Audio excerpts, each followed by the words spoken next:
जयश्री राधे आनंद आशुलिपि पत्र का अंक 5 प्रतिलेखन संख्या 4 गति 120 शब्द प्रति मिनट प्रारंभ करें।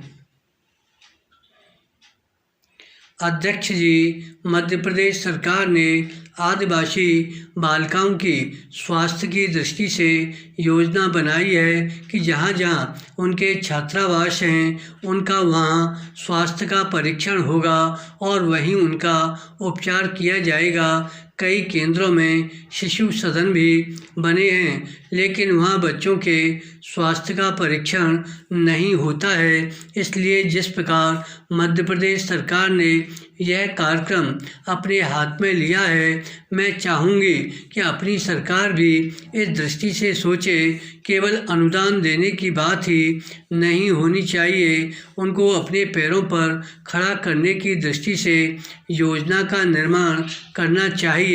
जैसा विवेकानंद जी ने कहा था कि हम अपने आप को देशद्रोही नहीं माने, इस दृष्टि से योजनाएं बनानी चाहिए और वृद्धों के लिए राष्ट्रीय नीति होनी चाहिए, जिससे उनको अकेलापन महसूस न हो। केवल 100 या 150 रुपये की पेंशन देने के बाद हम अपने कार्य की इति समझ लें, यह नहीं होना चाहिए। अगर हम इन बातों को सोचें तो हमारे मंत्रालय का जो उद्देश्य है बहुजन हिताय बहुजन सुखाय, वह फलीभूत हो सकेगा। हमें गरीबों, आदिवासियों और अनुसूचित जातियों के लिए पूरी तरह से सोचकर उनके हित की योजनाएं बनानी चाहिए और उनका उद्धार करना चाहिए।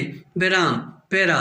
माननीय सभापति महोदय, सर्वप्रथम मैं माननीय मंत्री जी को श्रम मंत्रालय का कार्यभार संभालने के लिए बधाई देना चाहता हूँ। वे युवा हैं और अति परिश्रमी हैं। मैं आशा करता हूँ कि उनकी कार्यावधि के दौरान श्रमिकों का जीवन स्तर बेहतर होगा। भारत में दक्ष और अदक्ष दोनों प्रकार के श्रमिक बहुतायत में हैं। हम औद्योगिक दृष्टि से अति विकसित राष्ट्रों में से भी एक हैं। हमारा वैज्ञानिक और प्रौद्योगिक आधार बहुत ही सुदृढ़ है, लेकिन दुर्भाग्यवश इन समस्त उपलब्धियों के पीछे जो श्रमबल है, देश में निरंतर उनकी उपेक्षा की जा रही है। दिन प्रतिदिन उनके जीवन स्तर में गिरावट आती जा रही है। चाहे कोई वैज्ञानिक आत्महत्या करे अथवा किसी बंद मिल में मजदूर भूखा मरे, इससे सरकार द्वारा बढ़ती जा रही उपेक्षा प्रमाणित होती है। देश में अनेक उद्योग रुग्ण इकाई के रूप में बंद हो रहे हैं।